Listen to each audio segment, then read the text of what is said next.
태국 엔터도 이제는 할 수 있어요. 우리가 키운 리사를 떠나보내며 큰 소리쳤던 그때가 생각납니다. 하지만 시스템이 다르다는 게 이런 거였구나 라고 깨달은 태국 방송계는 큰 변화를 맞이했습니다. 태국 연예계에 큰 망신을 안겨준 리사의 태국 예능 도전, 그리고 그 실패 이후 찾아온 태국 방송계의 혁신. 우리는 스타의 힘만 믿었고 시스템의 중요성은 보지 못했습니다. 한국에서는 모든 게 완벽했죠. 시스템이 있었으니까요. 리사의 이 한마디가 태국 방송계의 새로운 혁신을 이끌어낸 시작점이었습니다. 자, 그럼 지금부터 그 놀라운 이야기를 시작해볼까요? 구독과 좋아요 꾹 눌러주세요. 안녕하세요.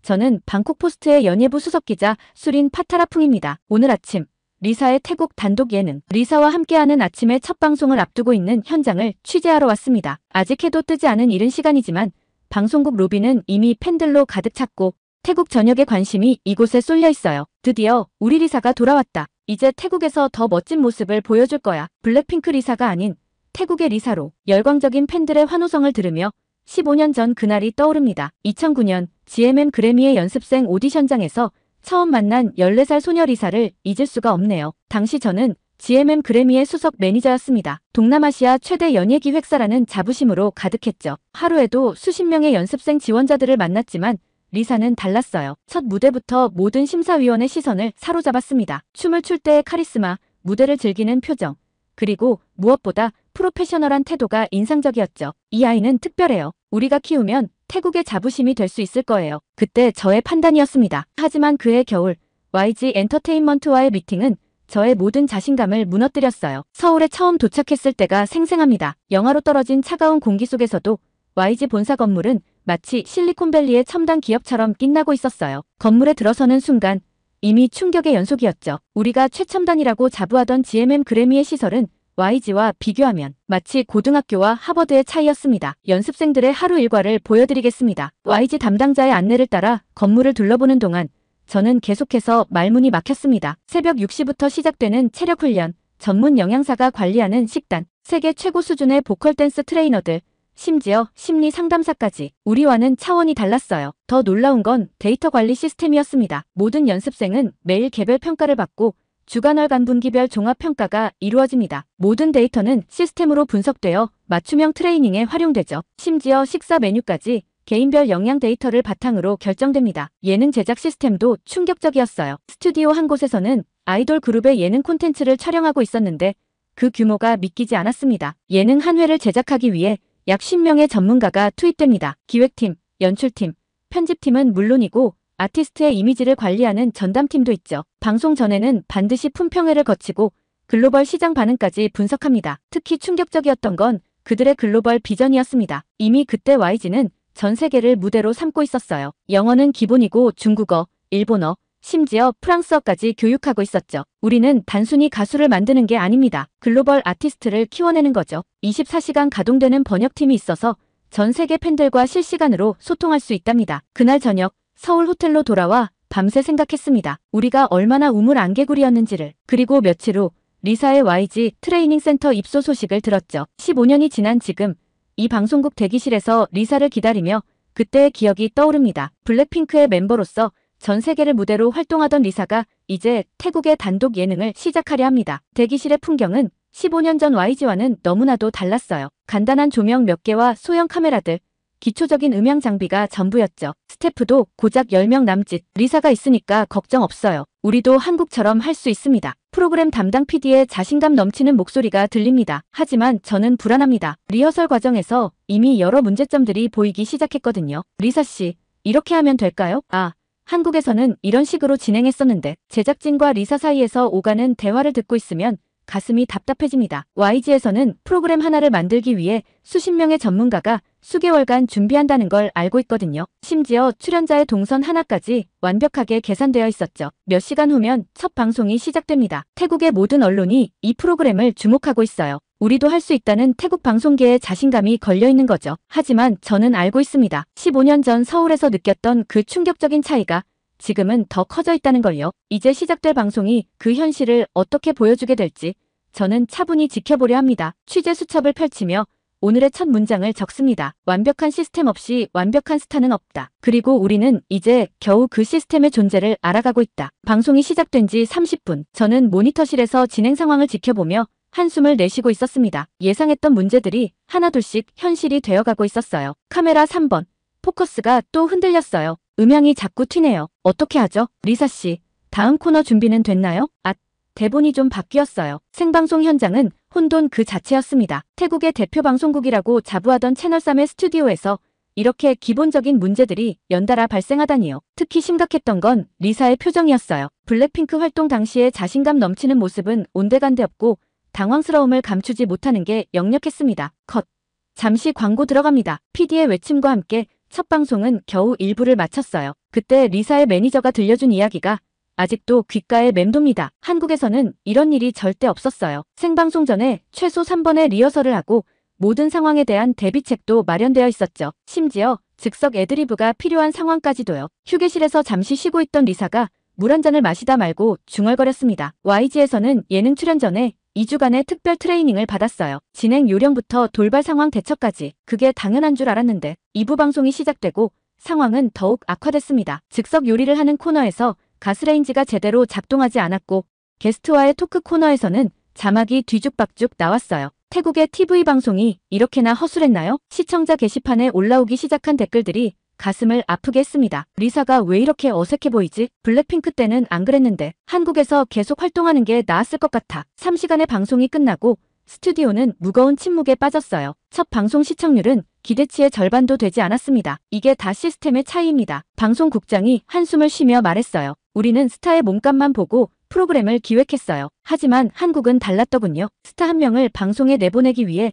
수백 명의 스태프가 치밀하게 준비한다는 걸 이제야 알았습니다. 다음 날 아침, 방콕의 주요 신문들은 일제히 리사의 예능 도전을 혹평했습니다. 글로벌 스타의 초라한 귀환, 시스템의 부재가 만든 참사, 한국의 완벽함을 잃어버린 리사. 방송국 긴급 회의실에서는 후속 대책을 논의하고 있었어요. 한국의 예능 PD를 영입해볼까요? 아니면 포맷 자체를 수입하는 건 어떨까요? 예산이 문제입니다. 한국처럼 그 많은 인력을 운용할 여력이 없어요. 회의실 한켠에서 리사의 표정이 점점 어두워지고 있었습니다. 그녀의 손에는 한국에서 받았던 예능 트레이닝 매뉴얼이 쥐어져 있었어요. 무려 200페이지가 넘는 두꺼운 책자였죠. 이제 알겠어요. 리사가 조용히 입을 열었습니다. 한국에서의 성공은 결코 우연이 아니었어요. 보이지 않는 곳에서 완벽한 시스템이 저를 지탱하고 있었던 거죠. 그 시스템을 벗어난 지금 저는 마치 날개를 잃은 것 같아요. 그날 저녁 편집실에서 방송 클립을 다시 보면서 충격적인 사실을 하나 더 발견했습니다. 한국에서 리사가 출연했던 예능과 비교해보니 카메라 워킹부터 조명,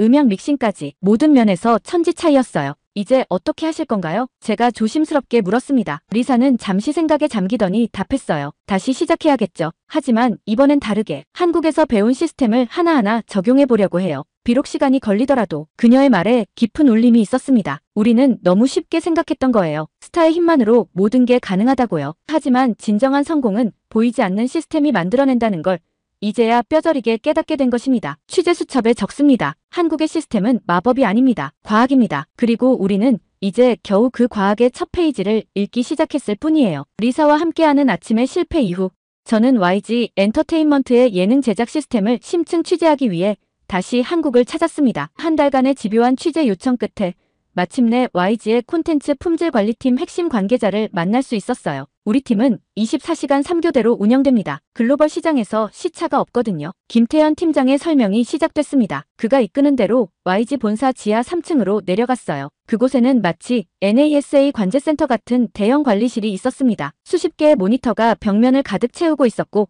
30여 명의 직원들이 각자의 자리에서 바쁘게 움직이고 있었죠. 저기 보이는 건 실시간 SNS 반응 분석 시스템입니다. 우리 아티스트들의 콘텐츠에 대한 전 세계 반응을 실시간으로 체크하죠. 부정적 키워드가 감지되면 즉시 대응 프로토콜이 가동됩니다. 예를 들면 어떤 건가요? 제가 묻자 김 팀장은 실제 사례를 보여줬어요. 리사가 런닝맨에 출연했을 때였죠. 태국 시청자들 사이에서 너무 과하게 예의 바르다는 부정적 반응이 감지됐어요. 즉시 태국 문화 전문가와 이미지 컨설턴트가 투입되어 다음 회차부터는 태국의 정서에 맞는 캐릭터로 수정했죠. 옆자리에서는 한 직원이 리사의 태국 예능 영상을 프레임 단위로 분석하고 있었어요. 이건 표정 분석 시스템입니다. 아티스트의 매 순간 표정을 데이터화해서 최적의 방송 모먼트를 찾아내죠. 리사의 경우 왼쪽으로 45도 각도에서 찍었을 때 가장 자연스러운 미소가 나온다는 걸 알아냈어요. 심지어 웃음소리의 데시벨까지 분석해서 최적의 리액션 포인트를 찾아냅니다. 더 놀라운 건 그 위층이었습니다. 크리에이티브 랩이라 불리는 공간에서는 20명의 작가진이 24시간 아이디어 회의를 이어가고 있었어요. 예능 한 회를 만들기 위해 평균 200개의 아이디어를 검토합니다. 그중 최종 선정된 3개 정도가 실제 방송에 들어가죠. 리사의 경우 그동안 쌓아온 이미지 데이터를 AI로 분석해서 최적의 예능 캐릭터를 도출해냈어요. 한 작가가 모니터를 보여주며 설명했습니다. 이건 리사의 예능 출연 전체를 분석한 데이터예요. 어떤 상황에서 가장 자연스러운 리액션이 나오는지, 어떤 멘트가 시청자들에게 가장 좋은 반응을 얻는지까지 모두 수치화되어 있습니다. 옆방에서는 글로벌 커뮤니케이션 팀이 일하고 있었습니다. 8개 국어가 가능한 전문 통역가들이 실시간으로 해외 반응을 체크하고 각국의 문화적 차이를 고려한 콘텐츠 수정 작업을 하고 있었죠. 예능도 이제는 글로벌 시대입니다. 태국에서 웃긴 개그가 미국에서는 불편할 수 있어요. 그래서 국가별 맞춤형 편집본을 따로 제작하죠. 심지어 자막의 폰트 크기까지 나라별로 다르게 적용합니다. 가장 인상적이었던 건 퍼포먼스 인큐베이팅 팀이었습니다. 예능 출연을 앞둔 아티스트들은 이곳에서 2주간의 특별 훈련을 받는다고 해요. 즉흥성이 중요한 예능이지만 사실 즉흥적인 순간도 모두 계산된 겁니다. 아티스트가 어떤 상황에서 어떤 리액션을 보여줄지 모든 케이스에 대한 시뮬레이션을 진행하죠. 리사의 경우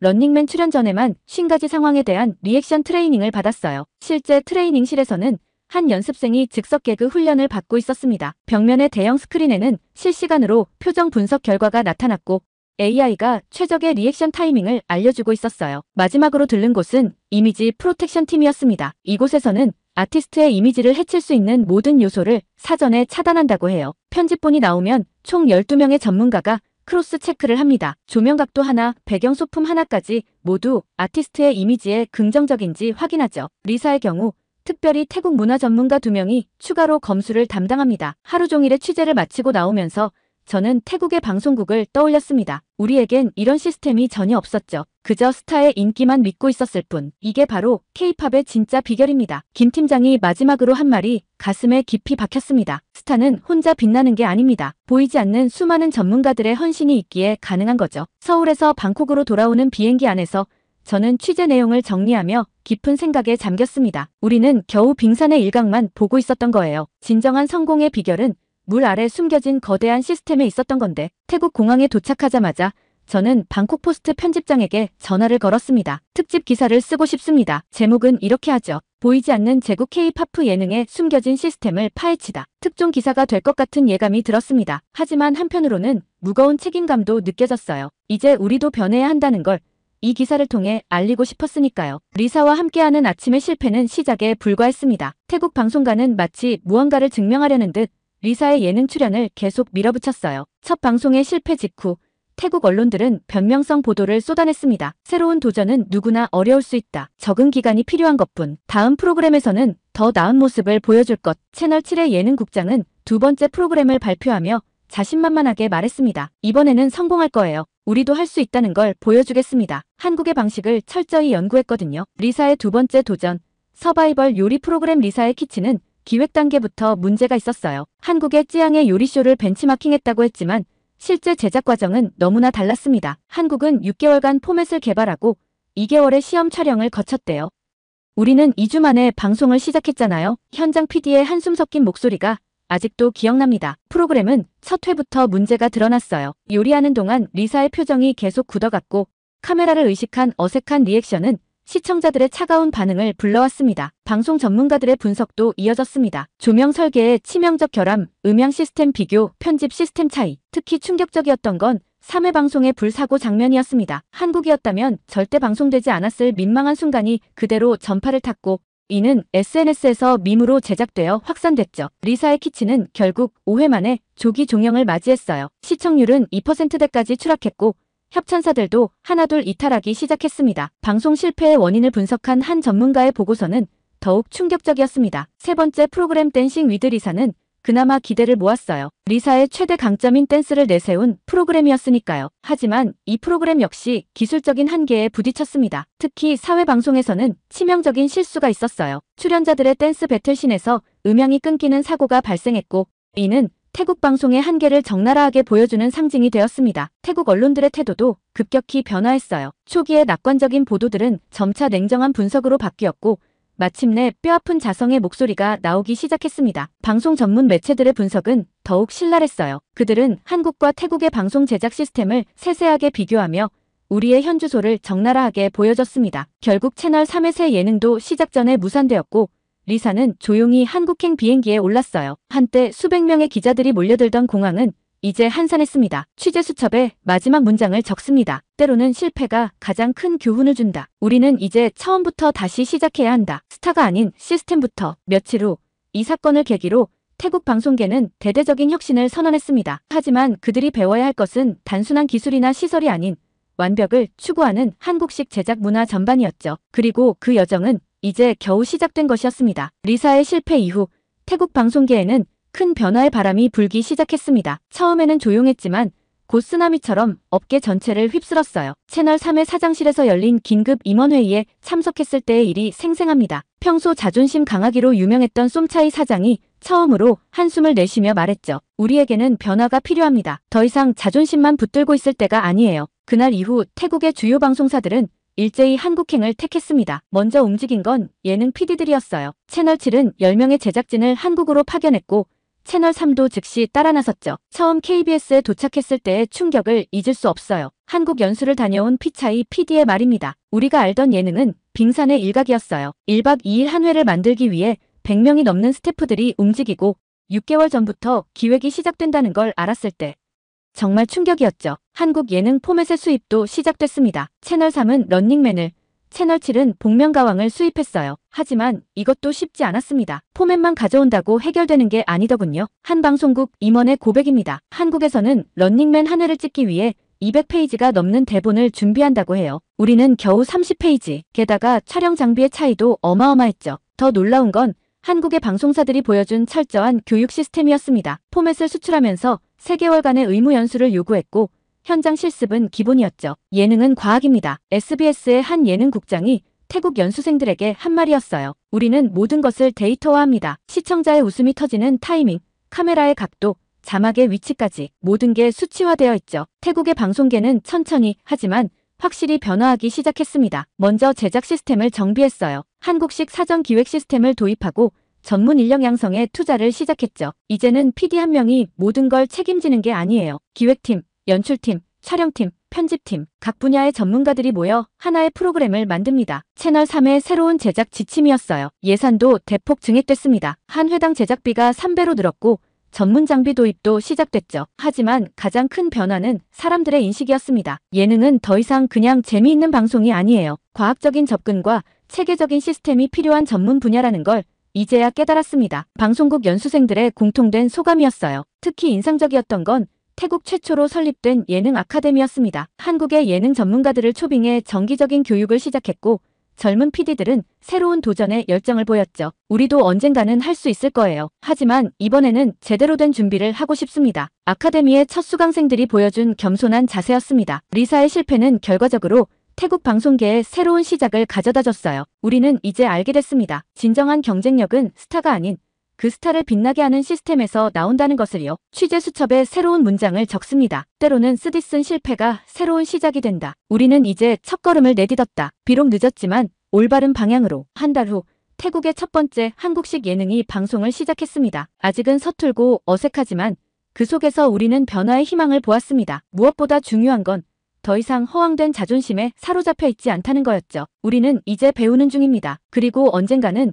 우리만의 색깔을 만들어낼 수 있을 거예요. 태국 방송계의 새로운 다짐이었습니다. 변화는 생각보다 빨리 찾아왔습니다. 리사의 실패 이후 6개월, 태국 방송계는 완전히 다른 모습으로 변화하고 있었어요. 처음에는 자존심 때문에 인정하기 힘들었죠. 하지만 이제는 압니다. 우리가 얼마나 우물안개구리였는지를. 채널 7의 크리에이티브 디렉터 파윈의 말입니다. 변화의 신호는 곳곳에서 감지되었습니다. 먼저 방송국들은 조직 구조부터 개편했어요. 한국식 제작 시스템을 도입하면서 세분화된 부서가 생겼고 전문성이 강화됐죠. 예전에는 PD 한 명이 모든 걸 책임졌어요. 기획, 연출, 편집까지. 하지만 이제는 달라졌죠. 채널 3의 새로운 조직도를 보며 놀라지 않을 수 없었습니다. 제작 현장도 완전히 달라졌습니다. 예전의 어수선하고 즉흥적인 분위기는 찾아볼 수 없었어요. 오늘의 촬영 목표는 총 15개 시퀀스입니다. 각 시퀀스별 예상 촬영 시간과 필요 장비가 이미 기록되어 있죠. 모든 스태프들은 타임테이블을 확인해주세요. 아침 회의에서 들은 메인 PD의 브리핑이었습니다. 책상 위에는 100페이지가 넘는 촬영 기획서가 놓여 있었고 모든 스태프들은 각자의 태블릿으로 실시간 업데이트를 확인하고 있었죠. 특히 인상적이었던 건 데이터 분석팀의 신설이었어요. 이제는 더 이상 감으로 방송을 만들지 않습니다. 모든 판단은 데이터를 기반으로 이루어져요. 분석팀장 수파차이의 설명이었죠. 시청자의 반응은 실시간으로 분석되고 매 순간의 시청률 변화는 그래프로 시각화됩니다. 어떤 장면에서 시청자들이 채널을 돌리는지, 어떤 순간에 가장 큰 반응이 있는지 모든 것이 수치화되어 다음 방송 제작에 반영되고 있었어요. 보세요. 이 구간에서 시청률이 급상승했습니다. 카메라 앵글, 자막의 위치, BGM의 선택까지 모든 요소가 완벽하게 맞아떨어진 순간이었죠. 우리는 이런 데이터를 축적하고 분석해서 다음 제작에 활용합니다. 제작 환경도 달라졌습니다. 한국의 방송사들과 기술 제휴를 맺으면서 최신 장비들이 속속 들어왔어요. 이제야 제대로 된 방송을 만들 수 있을 것 같아요. 새로 도입된 지미지 카메라를 보며 한 카메라 감독이 감격스러워했습니다. 하지만 가장 큰 변화는 사람들의 마인드였어요. 더 이상 대충이라는 말은 용납되지 않았고 모든 스태프들이 완벽을 추구하기 시작했습니다. 신입 교육 시스템도 완전히 바뀌었습니다. 3개월의 기본 교육은 필수가 되었고 현장 실습도 체계화됐어요. 예능 연출의 기초, 카메라 워킹의 이해, 시청자 심리학 등 전문적인 커리큘럼이 도입되었고 한국 방송사 출신의 강사들이 정기적으로 특강을 진행했습니다. 예능은 예술이 아닙니다. 과학입니다. 모든 재미에는 이유가 있고 모든 감동에는 공식이 있어요. 품질 관리도 철저해졌습니다. 방송 전 최소 3번의 시사회가 의무화되었고 각 분야 전문가들의 피드백이 꼼꼼하게 반영되었죠. 이 장면의 조명이 너무 어둡습니다. 자막의 가독성이 떨어지네요. BGM이 감정을 방해하고 있어요. 모든 지적사항은 데이터베이스화되어 다음 제작에 반영되었습니다. 6개월간의 변화를 지켜보며 저는 깊은 감동을 느꼈습니다. 우리는 실패를 통해 배웠고 그 배움을 통해 성장하고 있었으니까요. 새로운 도전도 시작됐어요. 채널3은 한국의 제작사와 합작으로 새로운 예능을 준비하고 있었고 채널7은 자체 개발한 포맷으로 승부를 걸 준비를 하고 있었죠. 이번에는 다릅니다. 우리도 이제 제대로 된 시스템을 갖추었으니까요. 취재 수첩에 새로운 문장을 적습니다. 때로는 실패가 최고의 스승이 된다. 우리는 쓰러졌지만 그 자리에서 다시 일어났다. 이제는 제대로 된 걸음을 내디딜 차례다. 태국 방송계의 변화는 아직 진행 중입니다. 하지만 이제는 방향이 명확해졌어요. 우리가 진정으로 배워야 할 것은 단순한 기술이나 시설이 아닌 완벽을 추구하는 시스템과 그것을 만들어내는 사람들의 마인드라는 것을요. 우리도 언젠가는 해낼 수 있을 거예요. 그때까지 겸손하게 배우고 끊임없이 노력하겠습니다. 이제 태국 방송계에는 새로운 바람이 불고 있습니다. 그리고 그 바람은 우리가 꿈꾸던 변화를 만들어가고 있어요. 1년이 지난 지금 저는 채널3의 새로운 예능 방콕 드림즈의 첫 방송을 지켜보고 있습니다. 한국의 제작 시스템을 완벽하게 도입한 첫 번째 태국 예능이죠. 드디어 해냈습니다. 프로그램의 메인 PD 타나폰의 눈시울이 붉어졌어요. 그도 그럴 것이 이 한 회를 만들기 위해 6개월의 기획과 2개월의 리허설, 100명이 넘는 스태프들의 노력이 있었으니까요. 더욱 놀라운 소식은 어제 들려왔습니다. 현재 LLOUD 엔터테인먼트에서 활동 중인 리사가 방콕 드림즈 스페셜 MC 출연을 수락해왔다는 거예요. 이제는 자신 있습니다. 우리에게도 제대로 된 시스템이 있으니까요. 타나폰 PD의 말에는 자신감이 넘쳤어요. 1년 전 리사의 실패는 우리에게 큰 교훈을 주었습니다. 스타의 힘만으로는 부족하다는 것, 진정한 성공을 위해서는 완벽한 시스템이 필요하다는 것을요. 방콕 드림즈의 제작 현장은 이제 한국의 그것과 다르지 않습니다. 매일 아침 8시 전체 스태프 미팅으로 하루가 시작됩니다. 오늘의 촬영 목표는 총 12개 시퀀스입니다. A팀은 메인 스튜디오, B팀은 야외 로케이션, 모든 준비는 완벽합니다. 품질 관리팀의 보고도 이어집니다. 지난 파일럿 방송의 데이터 분석 결과 시청자들은 자연스러운 리액션과 빠른 편집 템포에 높은 호응을 보였습니다. 오늘은 이 부분을 더욱 강화하겠습니다. 특히 자랑스러운 건 우리만의 색을 찾아가고 있다는 점입니다. 한국의 시스템을 배우되 태국만의 감성을 잃지 않으려 노력하고 있어요. 이제 우리도 압니다. 시스템은 창의성을 죽이는 게 아니라 오히려 더 빛나게 만든다는 걸요. 제작진의 말입니다. 리사의 출연이 확정된 후 제작진은 더욱 신중하게 움직이고 있습니다. 과거의 실수를 반복하지 않기 위해서죠. 이번에는 달라요. 리사 씨가 가장 편하게, 가장 빛나게 보일 수 있도록 모든 것을 준비했습니다. 실제로 리사의 출연을 위해 특별 TF팀이 구성됐고 한국의 예능 전문가들도 자문단으로 참여했습니다. 우리는 이제 제대로 된 준비가 무엇인지 알게 된 거죠. 저는 이제 깨달았습니다. 우리가 진정으로 배운 것은 단순한 방송 제작 기술이 아니었어요. 완벽을 향한 끊임없는 노력, 시스템의 중요성, 그리고 겸손한 자세. 이것이야말로 한국 엔터테인먼트의 진정한 힘이었던 거죠. 우리의 여정은 이제 시작입니다. 채널 3의 새로운 슬로건입니다. 태국 미디어 산업은 이제 새로운 길을 걷고 있습니다. 더 이상 과거의 자만심은 없어요. 대신 배움에 대한 겸손과 도전에 대한 용기가 있을 뿐입니다. 내일이면 리사가 출연하는 방콕 드림즈 특별편 촬영이 시작됩니다. 1년 전과는 전혀 다른 모습으로 그녀를 맞이할 준비가 되어 있어요. 이 모든 여정을 취재 일기로 작성했어요. 우리는 실패해서 배웠고 그 배움을 통해 성장했다. 이제 우리에게는 시스템이 있다. 하지만 더 중요한 건 그 시스템을 만들어가는 사람들의 마음가짐이다. 완벽을 향한 끊임없는 열정, 겸손한 자세로 배우려는 의지, 그리고 더 나은 내일을 향한 도전정신. 이것이야말로 우리가 진정으로 얻은 것이다. 마지막으로 덧붙입니다. 한국의 시스템을 배우며 우리는 깨달았다. 성공에는 지름길이 없다는 것을. 하지만 그래서 더욱 가치 있는 여정이다. 이제 우리는 새로운 길을 걷고 있다. 그리고 이 길의 끝에서 우리만의 빛나는 성공을 만날 것이다. 이것은 끝이 아닌 새로운 시작이라는 것을. 오늘의 사연은 여기까지인데요.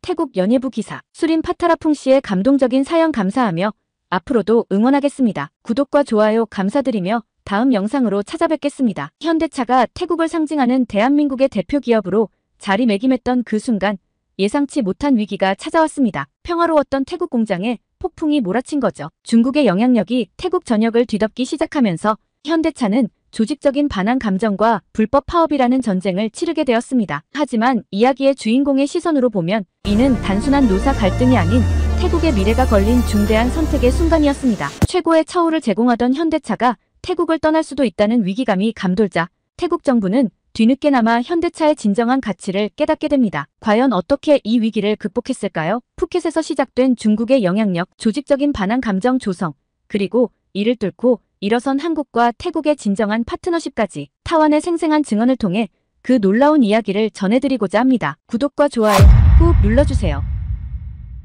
안녕하세요. 저는 타완 러타나퐁입니다. 방콕 공과대학교를 졸업하고 현대자동차 태국법인에서 전장 엔지니어로 일하고 있죠. 27살의 제가 이런 글을 쓰게 된 것은 최근 태국에서 일어나고 있는 놀라운 변화들을 기록하고 싶었기 때문입니다. 대학 시절 저는 전기차 분야에서 세계를 선도하는 기업에서 일하는 것이 꿈이었어요. 그래서 한국어를 독학하기 시작했죠. 많은 친구들이 유럽이나 미국 기업을 선호했지만 저는 달랐습니다. 현대자동차의 혁신적인 기술력과 빠른 성장세에 깊은 인상을 받았거든요. 모든 것은 지난해 푸켓 여행에서 시작되었어요. 제가 일하는 현대차 공장이 있는 방콕을 벗어나 오랜만에 휴식을 취하고 싶었거든요. 하지만 그곳에서 본 광경은 저를 충격에 빠뜨렸습니다. 저기 봐요. 중국 공안이에요. 함께 간 대학 친구 파이가 속삭이듯 말했죠. 처음에는 그저 중국 관광객인 줄 알았습니다. 하지만 완벽한 제복 차림에 무전기를 들고 있는 그들의 모습은 분명 경찰이었어요. 더 놀라운 것은 현지 경찰들이 그들과 자연스럽게 어울려 순찰을 돈다는 점이었습니다. 이게 언제부터였죠? 제가 물었어요. 몰랐어? 이제 푸켓은 거의 중국 땅이나 다름없어. 파이의 말에는 무거운 체념이 담겨 있었습니다. 태국에서 나고 자란 우리에게도 이제 푸켓은 낯선 도시가 되어가고 있었죠. 거리의 간판들은 태국어보다 중국어가 더 크게 써 있었고 현지 상인들도 태국어보다 중국어를 더 많이 사용하고 있었습니다. 귀국하는 비행기 안에서 저는 스마트폰으로 관련 기사들을 찾아보았죠. 놀랍게도 이건 빙산의 일각이었어요. 태국 전역에서 중국의 영향력이 급속도로 확대되고 있었던 겁니다. 특히 제조업 분야에서 중국 자본의 유입이 매우 활발했죠. 제 아버지는 90년대에 일본 미쓰비시 회사에서 일하셨어요. 당시 태국의 경제 위기로 공장이 철수하면서 실직을 경험하셨죠. 어린 시절 저는 아버지가 술에 취해 다시는 외국 회사를 믿지 않겠다고 하시던 모습을 기억합니다. 그때 아버지는 20년 가까이 일했던 회사를 하루아침에 잃으셨고 우리 가족은 큰 어려움을 겪었어요. 그래서 제가 현대자동차를 선택했을 때 아버지는 강하게 반대하셨어요. 외국 기업은 언제든 떠날 수 있다는 게 이유였죠. 하지만 저는 달랐습니다. 대학에서 전기차의 미래를 공부하면서 한국의 기술력에 매료되었거든요. 특히 현대차의 전기차 기술은 세계적으로도 인정받고 있었죠. 무엇보다 한국 기업들이 보여준 현지화에 대한 진정성이 저를 움직였습니다. 푸켓에서 돌아온 다음 날 회사에서 큰 소식이 들려왔습니다. 우리 공장이 2026년부터 아이오닉5를 생산한다는 거예요. 이는 단순한 공장 설립 이상의 의미가 있었습니다. 태국이 동남아시아 전기차 생산의 핵심 기지가 될 수 있는 엄청난 기회였죠. 동료들과 함께 이 소식을 축하하면서 저는 우리나라의 미래가 더욱 밝아질 것이라 확신했어요. 하지만 그날 저녁 한 선배가 조심스럽게 귀띔해 주었습니다. 타완, 중국 쪽에서 우리 공장 설립을 좋아하지 않는다더군. 왜죠? 아직 공식화되지 않았지만 저쪽도 태국에 전기차 공장을 지으려고 했대. 근데 우리가 먼저 움직였잖아. 그 말을 들으면서 푸켓에서 본 광경이 떠올랐어요. 중국의 영향력은 이미 관광지를 넘어 산업 전반에 깊숙이 파고들어 있었던 겁니다. 그들의 영향력은 마치 보이지 않는 손처럼 태국의 구석구석을 통제하고 있었죠. 다음 날 아침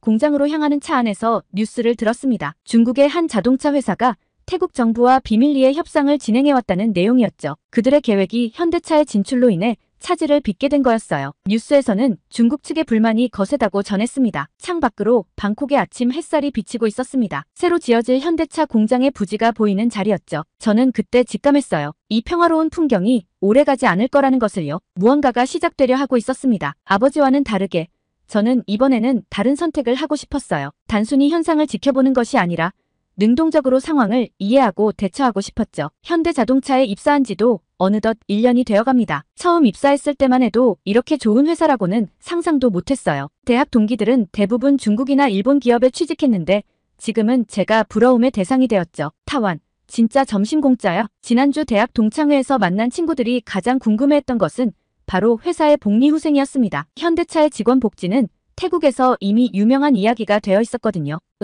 게다가 일반 구내식당 수준이 아니야. 한식, 태국식, 양식 모두 있고 품질도 최고급이라니까. 친구들의 눈이 휘둥그레졌죠. 사실 저도 처음에는 이런 대우를 받는 게 어색했어요. 태국의 일반적인 회사들은 직원들에게 식대를 지원하는 정도인데 현대차는 달랐습니다. 급여도 놀라웠어요. 제 월급은 태국 일반 기업 평균의 1.5배가 넘었죠. 게다가 성과급과 각종 수당까지 있어서 실수령액은 거의 2배에 가까웠습니다. 푸켓에서 목격했던 중국의 영향력이 걱정되었지만 적어도 우리 회사는 달랐어요. 아버지께서도 처음으로 제 선택을 인정해 주셨어요. 아들아, 아빠가 잘못 생각했구나. 지금 한국 기업들은 우리 때와는 다르더구나. 90년대에 쓴 경험이 있으신 아버지께서 이런 말씀을 해주시니 더욱 뿌듯했습니다. 특히 인상 깊었던 것은 기숙사였습니다. 저는 방콕 외곽에 있는 현대차 기숙사에서 살고 있는데요. 방 상태가 호텔급이에요. 세탁 서비스는 물론이고 체육관과 수영장까지 있죠. 직원들의 삶의 질을 진심으로 고민하는 회사의 마인드가 느껴졌습니다. 우리는 태국에서 최고의 인재들과 함께 미래를 만들어가고 싶습니다. 김준호 기술총괄 책임자님의 말씀이었어요. 그는 제가 가장 존경하는 멘토이기도 합니다. 20년 경력의 베테랑 엔지니어이신데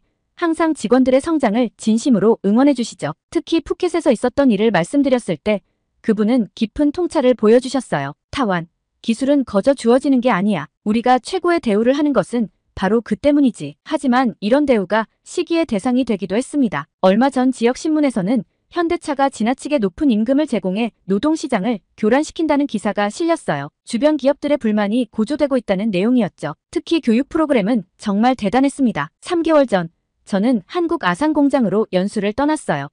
그곳에서 본 전기차 생산 라인은 그야말로 충격이었습니다. 로봇공학부터 배터리 기술까지 미래 자동차 산업의 모든 것이 그곳에 있었죠. 연수 기간 동안 저는 전기차의 핵심 기술들을 하나하나 배워나갔습니다. 특히 인상적이었던 것은 배터리 관리 시스템이었어요. 한국의 엔지니어들은 이미 다음 세대의 기술을 준비하고 있었죠. 이런 기술들이 곧 우리 태국 공장에도 도입될 것을 생각하니 가슴이 벅차올랐습니다. 하지만 최근 들어 이상한 낌새가 보이기 시작했습니다. 주변 기업들의 견제가 점점 더 노골적으로 변해갔거든요. 특히 중국 기업들은 우리 직원들을 자주 접촉하려 했고 때로는 파격적인 이직 제안을 하기도 했습니다. 얼마 전에는 중국의 한 자동차 회사 임원이 우리 공장 근처에서 목격되었다는 소문이 돌았어요. 이는 푸켓에서 보았던 광경을 떠올리게 했습니다. 중국의 영향력이 이제 산업계로 확장되고 있다는 신호였을까요? 하지만 저는 이제 알고 있습니다. 현대차가 우리에게 최고의 대우를 해주는 이유를. 그것은 단순한 보상이 아닌 함께 미래를 만들어가자는 약속이었던 거죠. 2026년 전기차 생산이 코앞으로 다가왔습니다. 우리는 준비되어 있습니다. 최고의 대우를 받는 만큼 최고의 결과를 보여주어야 할 때가 온 거죠. 그리고 이제 저는 더 이상 두렵지 않습니다. 비록 중국의 영향력이 커져가고 있지만 우리에겐 기술력이 있고 무엇보다 서로를 신뢰하는 동료들이 있으니까요. 최근 몇 주 동안 공장 주변의 분위기가 심상치 않았거든요. 처음에는 그저 작은 속삭임으로 시작됐습니다. 한국 기업들이 태국을 식민지 취급한대. 점심시간에 우연히 들은 이야기였어요. 주변 테이블에서 몇몇 동료들이 소곤거리고 있었죠. 평소라면 그냥 흘려들었을 이야기인데 최근 페이스북과 라인에서 본 몇몇 게시물이 떠올랐습니다. 누군가 조직적으로 반한 감정을 퍼뜨리는 것 같았어요. 처음에는 단순한 개인 의견처럼 보이는 글들이었습니다. 하지만 자세히 들여다보니 그 내용이 너무 비슷했죠. 마치 누군가가 정해진 각본대로 글을 쓰는 것 같았어요. 현대차는 태국 직원들을 2등 시민으로 대우한다. 한국인들만 승진한다. 태국의 자원을 착취하려 한다. 모두 사실이 아닌 내용이었습니다. 제가 직접 경험한 현대차는 정반대였으니까요. 오히려 태국 직원들에 대한 처우가 너무 좋아서 주변 기업들이 불만을 제기할 정도였잖아요. 김준호 책임자님께 이 이야기를 했더니 그분의 표정이 심각해졌습니다. 타완. 이런 글들 캡처해서 보관해두고 있나? 네.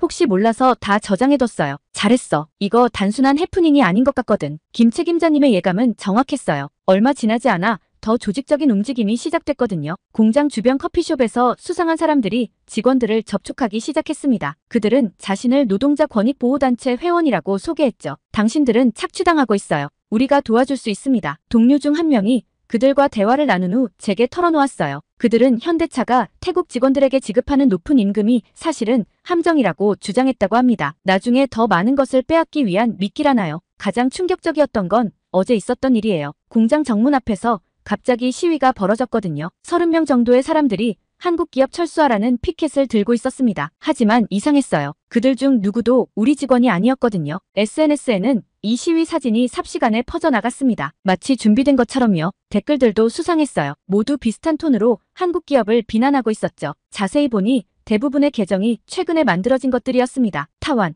잠깐 내 사무실로 올래요? 오늘 아침 김 책임자님이 부르셨어요. 책상 위에는 제가 모아둔 캡처본들이 프린트되어 있었습니다. 이런 일이 우리 회사만의 문제가 아닌 것 같아. 다른 한국 기업들도 비슷한 상황을 겪고 있어. 김 책임자님은 이어서 충격적인 이야기를 들려주셨어요. 푸켓에서 시작된 중국의 영향력이 이제 산업계로 확장되고 있다는 거였죠. 특히 전기차 시장을 노리고 있는 중국 기업들이 한국 기업들을 견제하고 있다고요. 하지만 우리가 할 수 있는 게 뭐가 있을까요? 진실을 기록하는 거야. 내가 쓰고 있는 일기처럼. 김 책임자님의 말씀이 가슴에 와닿았습니다. 그래서 오늘도 이렇게 일기를 쓰고 있네요. 왜곡된 정보들이 퍼져나가는 것을 보면서 적어도 제가 경험한 진실은 기록해 두어야겠다고 생각했거든요. 공장 안에서도 동요가 시작됐어요. 아직은 작은 움직임이지만 점점 더 많은 동료들이 불안해하고 있습니다. 저는 가끔 이런 생각을 해요. 아버지 세대의 일본 기업들이 떠났던 것처럼 정말 현대차도 태국을 떠나게 될까요? 아니요. 달라야 해요. 이번에는 달라져야 합니다. 우리가 함께 만들어가고 있는 미래가 있으니까요. 단순한 공장이 아닌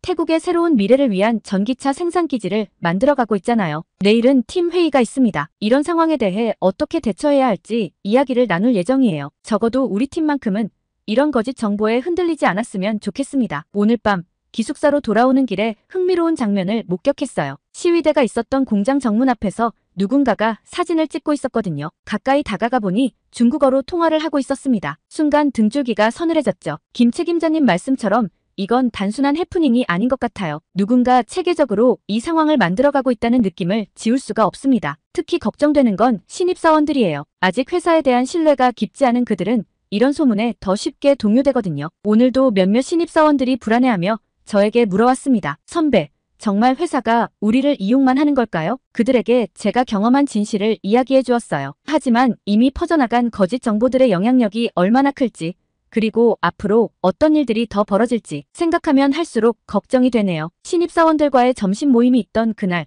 아무도 예상하지 못한 일이 벌어졌습니다. 구내식당으로 향하던 중 갑자기 공장 정문 쪽에서 고성이 들려왔어요. 공정한 대우를 요구한다. 한국 기업은 떠나라. 처음에는 또 그 시위대가 온 줄 알았습니다. 하지만 이번에는 달랐어요. 회사 유니폼을 입은 사람들이 보였거든요. 대략 200명 정도가 모여 있었죠. 가까이 다가가 보니 낯익은 얼굴들이 보였습니다. 우리 직원들이었어요. 도대체 무슨 일이에요? 제가 아는 조립라인의 피차이가 그 중에 있었습니다. 평소에는 차분하고 성실한 동료였는데 그날따라 격앙된 모습이었어요. 타완, 당신도 알잖아요. 우리가 얼마나 착취당하고 있는지. 착취라뇨? 우리가 받는 대우가 얼마나 좋은데요? 그건 다 함정이에요. 나중에 우리를 더 쥐어짜기 위한 미끼라고요. 순간 머리가 멍해졌습니다. 바로 얼마 전 그 노동자 권익보호단체가 퍼뜨린 이야기였어요. 그들의 선동이 동료들 사이에 실제로 퍼져 있었던 거죠. 김준호 책임자님도 곧 현장에 나타나셨습니다. 그분의 얼굴에는 깊은 근심이 어려 있었어요. 무슨 일입니까? 불만사항이 있다면 대화로 풀어봅시다. 더 이상의 대화는 필요 없습니다. 우리의 요구사항을 문서로 전달하겠습니다. 시위대의 대표로 보이는 사람이 내민 문서에는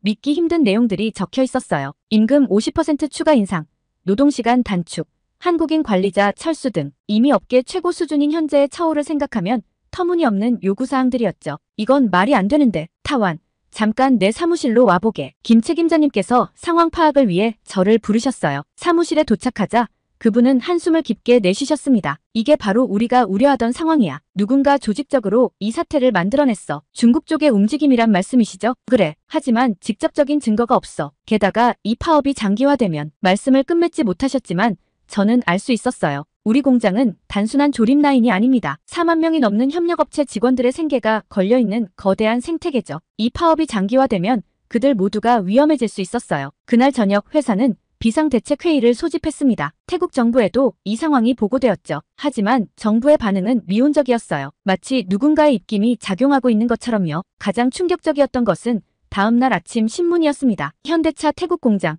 노사 갈등 심화라는 제목의 기사가 대대적으로 보도되었어요. 하지만 기사는 한쪽으로 치우쳐 있었죠. 마치 미리 준비된 것처럼요. 타완, 우리가 할 수 있는 일을 하자. 김 책임자님의 말씀대로 우리는 할 수 있는 일부터 시작했습니다. 먼저 파업에 참여하지 않은 직원들의 안전을 확보했어요. 그리고 협력업체들과 긴급 연락망을 구축했죠. 최소한의 생산 라인은 유지해야 했으니까요. 하지만 마음 한켠이 무거웠습니다. 불과 며칠 전까지만 해도 함께 웃고 이야기를 나누던 동료들이었는데 지금은 철조망을 사이에 두고 대치하고 있었으니까요. 저녁이 되어 기숙사로 돌아오는 길, 문득 아버지 생각이 났습니다. 90년대 일본 기업이 떠날 때의 상황이 이랬던 걸까요? 하지만 이번에는 달라야 해요. 우리는 더 이상 피해자가 되지 않을 겁니다. 그날 밤 늦게 뜻밖의 메시지를 받았습니다. 파업에 참여하고 있는 피차이에게서 온 메시지였어요. 타완, 사실 나도 잘 모르겠어. 이게 맞는 건지. 피차이의 메시지에는 혼란스러움이 가득했습니다. 그는 계속해서 이야기했어요. 처음에는 그저 현장의 작은 불만들을 이야기하는 모임이었다고요. 그런데 어느새 누군가가 주도권을 잡았고 상황이 걷잡을 수 없이 커져버렸다고 합니다. 실은 말이야. 어제 저녁에 수상한 사람들이 우리 집을 찾아왔었어. 피차이의 이야기를 듣고 있자니 이 파업의 실체가 점점 더 명확해지는 것 같았습니다. 누군가 조직적으로 이 사태를 키우고 있었고 선량한 우리 동료들은 그들의 계획에 이용당하고 있었던 거예요. 오늘 아침 일찍 김 책임자님께 이 내용을 보고드려야겠어요. 이제는 정말 무언가 조치를 취해야 할 때가 온 것 같습니다. 아침 일찍 김 책임자님을 찾아갔습니다. 피차이에게서 받은 메시지 내용을 전달하기 위해서였어요. 하지만 사무실에 도착했을 때 김 책임자님은 이미 누군가와 심각한 통화를 하고 계셨습니다. 네, 맞습니다. BYD의 임원들이 지난주에 방콕에 머물렀다고 하네요. 그리고 어제 그 시위대의 피켓이 같은 공장에서 제작된 것도 확인했고요. 전화를 끊으신 김 책임자님의 표정이 심각했어요. 타완, 때마침 잘 왔어. 좀 충격적인 사실들이 발견됐네. 알고 보니 우리 회사의 보안팀이 며칠간 조사를 진행해왔다고 합니다. 파업 주동자들의 통화 기록, 자금의 흐름, 그리고 그들의 동선까지 모든 것이 중국의 한 자동차 회사와 연결되어 있었어요. 처음부터 계획된 거였어. 푸켓에서 시작된 그들의 영향력이 이제는 여기까지 미치고 있는 거지. 김 책임자님의 설명은 계속되었습니다. 중국의 자동차 기업들은 태국을 동남아시아 전기차 시장 진출의 교두보로 생각하고 있었대요. 그런데 현대차가 먼저 발빠르게 움직이자 그들은 우리를 견제하기 시작한 거죠. 이건 단순한 노사 갈등이 아니야. 타완, 자네가 피차이에게서 들은 이야기도 그걸 증명하고 있잖나. 그러고 보니 모든 것이 이해가 됐어요. SNS에서 시작된 반한 감정 조성, 갑작스러운 시위대의 등장, 그리고 터무니없는 요구사항들까지 모두 우리 회사의 태국 진출을 방해하기 위한 계획된 시나리오였던 거죠. 하지만 이걸 어떻게 증명할 수 있을까요? 직접적인 증거를 찾아야 해. 자네 피차이 말대로 수상한 사람들이 집을 찾아왔다면 CCTV 영상이라도 있지 않을까? 그날부터 우리는 비밀리에 증거 수집을 시작했습니다. 파업에 참여한 직원들 중에서도 피차이처럼 혼란스러워하는 사람들이 많았어요.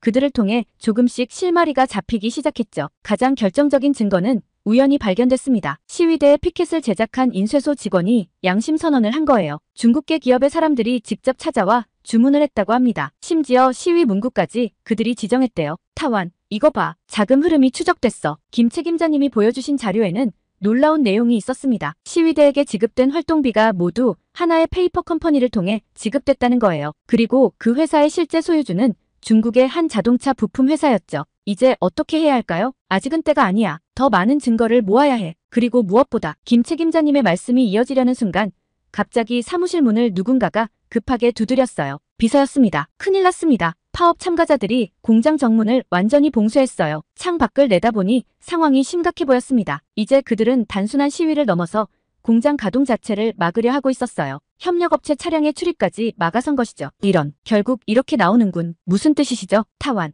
이게 바로 그들의 최종 목표야. 우리 공장의 가동을 완전히 멈추게 하는 거지. 그제서야 저는 이해할 수 있었어요. 왜 그들이 이토록 집요하게 우리를 방해하려 하는지를. 2026년이면 우리 공장에서 아이오닉 5 생산이 시작됩니다. 만약 지금 공장 가동이 멈춘다면 그 계획에 차질이 생길 수밖에 없겠죠. 우리가 가진 증거들을 언론에 공개하면 되지 않을까요? 아직은 안 돼. 이건 마지막 카드로 남겨둬야 해. 지금 공개하면 오히려 역효과가 날 수 있어. 김 책임자님의 말씀이 맞았어요. 이미 태국 내 여론이 우리에게 불리하게 형성되어 있는 상황에서 중국 기업을 지목하는 건 또 다른 논란만 불러일으킬 수 있었죠. 공장 봉쇄가 일주일째 이어지던 날이었습니다. 아침부터 회사에 긴장감이 감돌았어요. 태국 정부 관계자들이 방문한다는 소식이 들려왔거든요. 산업부 장관이 직접 오신다고. 김준호 책임자님의 목소리에는 논란 기색이 역력했습니다. 그도 그럴 것이 그동안 태국 정부는 이 사태에 대해 놀라울 정도로 무관심했거든요. 그런데 갑자기 장관이 직접 방문한다니 알고 보니 상황이 심각해진 거였어요. 현대차의 공장 가동 중단으로 인해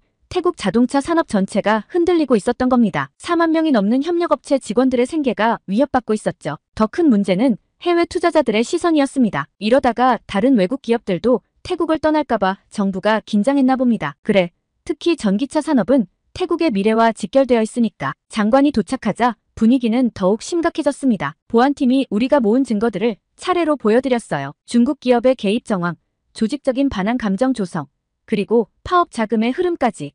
이건 정말 심각한 문제군요. 장관의 표정이 굳어졌습니다. 그는 즉시 총리실과 통화를 시작했어요. 그리고 그날 오후 태국 정부는 전격적인 발표를 했습니다. 정부는 불법적인 노사 갈등을 더 이상 용납하지 않을 것이며 외국 기업의 정당한 투자를 보호하기 위해 모든 조치를 취할 것을 약속합니다. 발표는 계속되었어요. 노동법 강화를 통해 불법 파업을 강력히 처벌하겠다는 내용, 외국 기업 투자 보호를 위한 특별법 제정 계획, 그리고 가장 놀라웠던 것은 현대차에 대한 전폭적인 지원 약속이었습니다. 전기차 생산 기업에 대한 세제 혜택을 확대하고 필요한 모든 행정적 지원을 아끼지 않을 것입니다. 김 책임자님의 말씀처럼 태국 정부가 드디어 선택을 한 거였어요. 단순히 현대차 하나를 지원하는 게 아니라 태국의 미래 산업을 지키기 위한 선택이었죠. 그날 저녁 피차이에게서 또 연락이 왔습니다. 타완, 정부 발표 봤어? 우리가 잘못된 선택을 한 걸까? 다음 날부터 상황이 급변하기 시작했어요. 경찰이 파업 현장에 투입되었고 불법 시위자들은 모두 해산되었습니다. 더 놀라운 것은 정부가 파업 배후 세력에 대한 수사를 시작했다는 거예요. 타완, 우리가 모은 증거들이 도움이 됐어. 네, 하지만 아직 걱정이 되네요. 파업에 참여했던 동료들은 어떻게 될까요? 김 책임자님은 잠시 생각에 잠기셨다가 말씀하셨어요. 그들도 피해자야. 우리는 그들을 다시 받아들일 준비가 되어 있어. 실제로 회사는 파업 참가자들에 대한 특별 사면을 발표했습니다. 단순 가담자들은 모두 복직시키기로 한 거예요. 다만 주동자들과 외부 세력과의 연루가 밝혀진 사람들은 제외였죠. 타완, 이제 진짜 시작이야. 무슨 의미시죠? 태국 정부가 우리 편에 선 건 단순히 현재의 위기를 모면하기 위해서가 아니야. 그들도 알고 있어. 전기차가 미래라는 걸. 김 책임자님의 말씀이 가슴에 와닿았습니다. 그동안의 고난이 오히려 기회가 된 거예요. 태국 정부는 이번 사태를 통해 깨달은 겁니다. 진정한 협력 파트너가 누구인지, 그리고 태국의 미래를 위해 무엇을 선택해야 하는지를. 오늘 밤 저는 다시 한번 아버지의 이야기를 떠올려 봅니다. 90년대와는 다르죠. 이제 우리는 서로를 필요로 하는 진정한 파트너가 되어가고 있어요. 태국의 선택은 바로 그것을 증명하고 있는 게 아닐까요? 내일이면 공장이 다시 가동됩니다. 새로운 시작이 될 것 같아요. 아마도 이전보다 더 강한 신뢰와 협력으로 말이죠. 김 책임자님의 말씀이 가슴에 와닿았습니다. 그동안의 고난이 오히려 기회가 된 거예요. 태국 정부는 이번 사태를 통해 깨달은 겁니다. 진정한 협력 파트너가 누구인지, 그리고 태국의 미래를 위해 무엇을 선택해야 하는지를. 그날 밤 늦게 정부의 추가 발표가 있었습니다. 전기차 산업 육성을 위한 구체적인 계획들이었어요. 2026년까지 태국을 동남아시아 최대의 전기차 생산 허브로 만들겠다는 야심찬 계획이었죠. 이번 사태를 계기로 정부는 외국 기업들과의 협력이 얼마나 중요한지 깨달았습니다. 특히 현대자동차와 같이 진정성 있는 파트너십을 보여준 기업들과 함께 태국의 미래 산업을 이끌어 나갈 것을 약속드립니다. 산업부 차관의 기자회견이었어요. 그의 말에는 무게가 실려 있었습니다. 단순한 립서비스가 아닌 진정한 변화의 의지가 느껴졌죠. 다음 날 아침 출근길에 보니 공장 앞의 풍경이 달라져 있었어요. 경찰들이 질서 있게 현장을 통제하고 있었고 파업 참가자들은 대부분 자진해서 철수한 상태였습니다. 일부 남아있던 시위대도 큰 저항 없이 해산됐죠. 타완, 잠깐 시간 있나? 피차이가 다가왔습니다. 그의 표정에는 미안함과 후회가 가득했어요. 미안해. 우리가 잘못 판단했어. 누군가의 계략에 노란한 거야. 괜찮아요, 피차이. 우리 모두 실수할 수 있잖아요. 중요한 건 앞으로예요. 그러자 그가 눈시울을 붉혔습니다. 정말 다행이야. 회사가 우리를 다시 받아준다고 해서 솔직히 많이 무서웠어. 다른 회사는 이런 기회를 주지 않을 텐데. 피차이의 말처럼 현대차의 결정은 파격적이었습니다. 대부분의 기업들은 파업 참가자들을 전원 해고하는 것이 일반적인데 우리 회사는 달랐어요. 오히려 이번 기회를 통해 더 깊은 신뢰를 쌓으려 했죠. 이게 바로 한국 기업의 문화야. 김 책임자님의 설명이었습니다. 우리는 직원들을 단순한 인력이 아닌 함께 성장하는 파트너로 생각해. 실수를 했더라도 그것을 인정하고 새로운 시작을 하려는 사람들에게는 항상 기회가 있어야 하는 거지. 오늘 밤 저는 다시 한번 아버지의 이야기를 떠올려 봅니다. 90년대와는 다르죠. 이제 우리는 서로를 필요로 하는 진정한 파트너가 되어가고 있어요. 태국의 선택은 바로 그것을 증명하고 있는 게 아닐까요? 파업이 끝나고 2달이 지났습니다. 공장은 이전보다 더 활기찬 모습을 되찾았어요. 정부의 적극적인 지원 덕분에 아이오닉 5 생산을 위한 준비도 계획보다 빠르게 진행되고 있죠. 타완, 자네가 이번 프로젝트 팀장을 맡아주었으면 하네. 김준호 책임자님의 갑작스러운 제안에 저는 깜짝 놀랐습니다. 전기차 생산 프로젝트의 태국 측 책임자를 맡아달라는 거였어요. 제가 정말 할 수 있을까요? 당연하지. 자네는 이미 충분한 자격이 있어. 이번 사태를 겪으면서 자네의 진정성과 능력을 모두가 봤잖나. 태국 정부도 적극적으로 움직이기 시작했습니다. 전기차 산업 육성을 위한 특별법이 제정되었고 현대차에 대한 전폭적인 지원도 이어졌어요. 심지어 중국 기업들의 불공정한 시장 개입을 막기 위한 규제도 마련되었죠. 이제 태국은 동남아시아 전기차 산업의 중심이 될 거예요. 산업부 장관이 우리 공장을 방문했을 때 한 말씀이었습니다. 그의 눈빛에서 진정성이 느껴졌어요. 더 이상 외국 자본의 눈치를 보지 않겠다는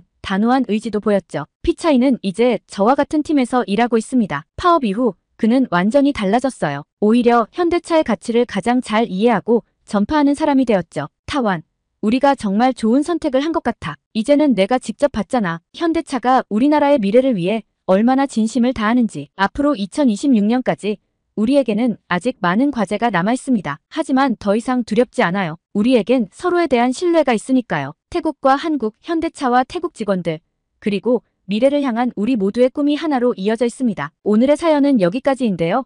태국 타완 러타나퐁 씨의 감동적인 사연 감사하며 앞으로도 응원하겠습니다. 구독과 좋아요 감사드리며 다음 영상으로 찾아뵙겠습니다.